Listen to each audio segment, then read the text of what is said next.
ఇప్పుడైతే మీడియాలో బాగా సమంత మ్యారేజ్ అయితే వైరల్ అవుతుంది కదండీ! నాకైతే నా ఆలోచన ఎలా ఉంది, ఏంటి అని చెప్పేసని చిన్న షేరు. ఎందుకంటే మీరు నాలాగే ఆలోచిస్తున్నారా లేదా అని చెప్పేసని ఈ వీడియో అండి. జస్ట్ అలా చిన్న ఆహ్, సమంత మీద ఒక చిన్న వీడియో. సమంత మ్యారేజ్ అయితే చాలా బాగా సింపుల్‌గా జరిగింది. తన ఫ్రెండ్ చెప్పిన వీడియో ప్రకారం అయితే, ఇంటర్వ్యూ ప్రకారం అయితే జస్ట్ అటొక 10 మంది, ఇటొక 10 మంది అదొక్క వర్ణించడానికి కూడా మాటలు సరిపోవు. అంత బాగా అయ్యింది ఈషా ఫౌండేషన్‌లో అని చెప్పేసని తన ఫ్రెండ్ చెప్తుంది. చాలా మంచి విషయం. ఇంకొకటి కూడా ఎందుకంటే తనకి సమంతకి దగ్గరైన వ్యక్తి కాబట్టి ఆమె. తను కూడా ఇలా చెప్తుంది ఏమంటే హార్ట్ టు సోల్ అంటే తనకి మనసు దగ్గరయ్యి తనని అర్థం చేసుకున్న వ్యక్తి భర్తగా దొరికారు అన్నది చెప్తుంది. అది కూడా మంచిదండి. ఎందుకంటే సమంత నాగ చైతన్య నుంచి విడిపోయాక సమంతకి సోషల్ మీడియా ద్వారా అయితే ఎంతో సపోర్ట్ లభించింది. నాగ చైతన్యని తిట్టుకున్న వాళ్ళు చాలామందున్నారు.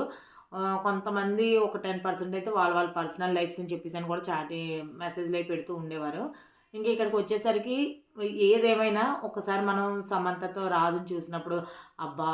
నాగ చైతన్యతో ఎలా ఉండేది, చాలా బావుండేది కదా! వాళ్ళ కపుల్ ఎంత బావుండేది కదా! అని చెప్పేసని ఒక నిమిషం ఎవరికైనా అనిపిస్తుంది గదండీ!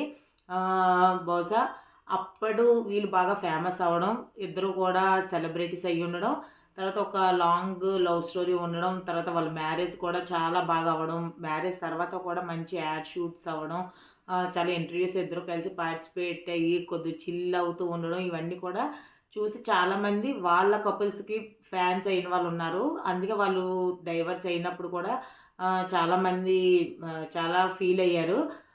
ఏమో ఏం కారణాలున్నాయో అని చెప్పేసని పెద్ద పర్సనల్‌గా డిస్కషన్ అయితే లేదు గానీ, నాగ చైతన్య, శోభితని చేసుకున్నప్పుడు మాత్రం ఇంక నాగ చైతన్యని తిట్టిన వాళ్ళు లేరు. శోభితనైతే ఇప్పటికీ తన వీడియోస్ పెడుతూ ఉంటే తన కిందన కామెంట్స్ పెడుతూనే ఉంటారు. ఛీ! తూ తూ అని చెప్పేసని చాలా ఇంకా కామెంట్స్ ఉంటాయి. ఎందుకంటే ఈ జంట అలాగా అలవాటయిపోయారు జనాలకనేది. ఇప్పుడు ఇది కూడా అలాగే ఉందనమాట. ఎందుకంటే అబ్బా! ఇది చూసినప్పుడు వాళ్ళిద్దరూ ఎంత బాగుండేవారు పెయిరు అన్న ఒక లుక్కు చూడగానే ఒక అంతే మామూలుగా అయితే పర్సనల్‌గా అయితే తనకి నచ్చిన వ్యక్తి దొరికాడు. తను అర్థం చేసుకున్న వ్యక్తి, తన హెల్త్ బాగుండకపోయినా ఆ టైంలో సపోర్ట్ చేసిన వ్యక్తి అలాగనమాట. అలా చూడాల్సిందే. ఇంకా ఈ శోభిత విషయంలోకి వస్తే మాత్రం తనైతే ఎలాగా సెకండ్ మ్యారేజ్ వ్యక్తిని పెళ్లి చేసుకున్నదో, ఈ సమంత కూడా సెకండ్ మ్యారేజ్ వ్యక్తిని అలాగే పెళ్లి చేసుకున్నది. ఇప్పుడు తను కూడా ఫస్ట్ వైఫ్ అంటే నాగ చైతన్య పెళ్లి చేసుకున్నప్పుడు సమంత అయితే బయటికి రాలేదు గానీ, రాజ్ వైఫ్ అయితే మాత్రం పాపం ఆళ్ళ కామెంట్స్ అవి పెడుతూనే ఉన్నారు. వీడియోస్ అవిని. అసలు వాళ్ళ మధ్య ఏం జరిగిందో తెలీదు. కాకపోతే వాళ్ళిద్దరైతే విడిపోవడం అయితే జరిగింది. వీళ్ళకేంటంటే ఒక పాప కూడా ఉంది. డిఫరెన్స్ కూడా అంటే సమంతని చూసినప్పుడు అనిపిస్తది. అయ్యో! కొంచెం పెద్ద ఏజ్‌లాగా ఉన్నాది అని చెప్పేసి అనిపిస్తది. అవునండి. తనకి 39 ఇయర్స్ ఇప్పుడు సమంతకి. తనకైతే 50 ఇయర్స్ ఆల్‌మోస్ట్ ఇంచుమించు ఇద్దరికి కూడా 11, 12 ఇయర్స్ అయితే డిఫరెన్స్ అయితే ఉన్నదండి. కా నాగ చైతన్యకి, సమంతకైతే జస్ట్ 1 అంటే 1 ఇయర్ డిఫరెన్స్. నాగ చైతన్యకి, శోభితకైతే 6 ఇయర్స్ డిఫరెన్స్. కానీ ఇంత అలా అనిపిస్తది. అయ్యో! ఇంత బాగా కలిసుంటే ఇద్దరికి ఒక ఫ్రెండ్లీ నేచర్‌తో క్లోజ్‌గా ఉండేవారేమో, ఇంకా బావుండేదేమో అని. ఇప్పుడు చేసుకునే వ్యక్తికి తనకి ఆల్మోస్ట్ 12 ఇయర్స్ కొంచెం పెద్దగా కూడా ఏజ్ డిఫరెన్స్ కూడా ఎక్కువ అనిపిస్తూ ఉంటది. అలా చూడటానికి మనం చూసినప్పుడు వచ్చే ఫస్ట్ ఫీలింగ్స్ అనమాట అలా ఉంటాయి. కాకపోతే వీళ్ళిద్దరూ 'ఫ్యామిలీ మ్యాన్' మూవీ ద్వారా పరిచయం అయ్యారు. అలాగా పరిచయం అయ్యి స్నేహం అనేది బాగా కుదిరింది.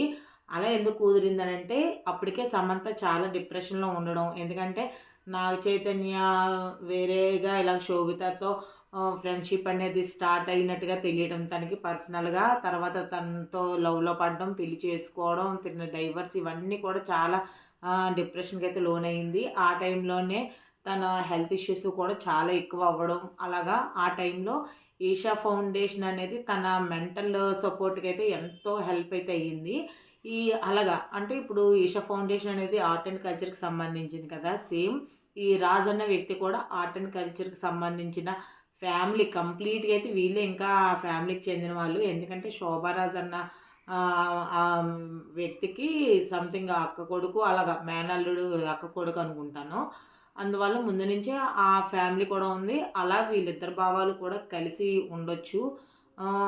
సో, వీళ్ళ సోల్‌కి అంటే సమంత ఫ్రెండ్ చెప్పిన దాన్ని బట్టి చూస్తే పెద్ద ఆడంబరంగా పెళ్ళనేది చేసుకోలేదు. చాలా సింపుల్‌గా అటొక 10 మంది, ఇటొక 10 మంది ఉంటారేమో గట్టిగా అయితేను. అది కూడా ఆ ఈషా ఫౌండేషన్‌లో ఆ లోపల ఆ పెళ్లి చూస్తుంటే ఇంకసల ఆ హోమం ముందు చూస్తుంటే చాలా చాలా ఒక దేవుళ్ళ పెళ్లి జరుగుతుందా అన్నంత ఫీలింగు. అసలు ఇద్దరు ప్యూర్ హార్ట్స్ పెళ్లి చేసుకుంటే ఎంత చూడటానికి ఎంత బావుంటుందో దేవుడి పెళ్ళిలాగా అలా అనిపిచ్చింది అని చెప్పేసని ఆ అమ్మాయి చెప్తుంది. బహుశా సమంత వయసు కాకుండా ఆ వ్యక్తిత్వానికే బహుశా దగ్గరై ఉండుండొచ్చు. అలా అనిపిస్తది కదా! మనం ఫస్ట్ ఫస్ట్ చూడగానే మనకి ఫస్ట్ ఫీలింగు ఓకే. చేసుకుంది. అదే తినతోనే గాని ఉంటే గనక ఒక మంచి ఇంకా లైఫ్ స్టైల్‌లో ఉండును. అక్కినేని ఫ్యామిలీలో కోడలుగా ఉండును. అలాగే వెంకటేష్ గారు ఫ్యామిలీతో కూడా ఉండును. నాగ చైతన్యకి, సమంతకి జోడీ బాగున్ను. శోభిత వచ్చిందేంటి మధ్యలో ఇలాగయ్యిందేంటి అని చెప్పేసని ఒక నిమిషం ఎవరికైనా అనిపిస్తుంది. నాకైతే అలాగే అనిపిచ్చింది. మీకు కూడా అలాగే అనిపించినట్లయితే జస్ట్ ఒక కామెంట్ అయితే పెట్టండి.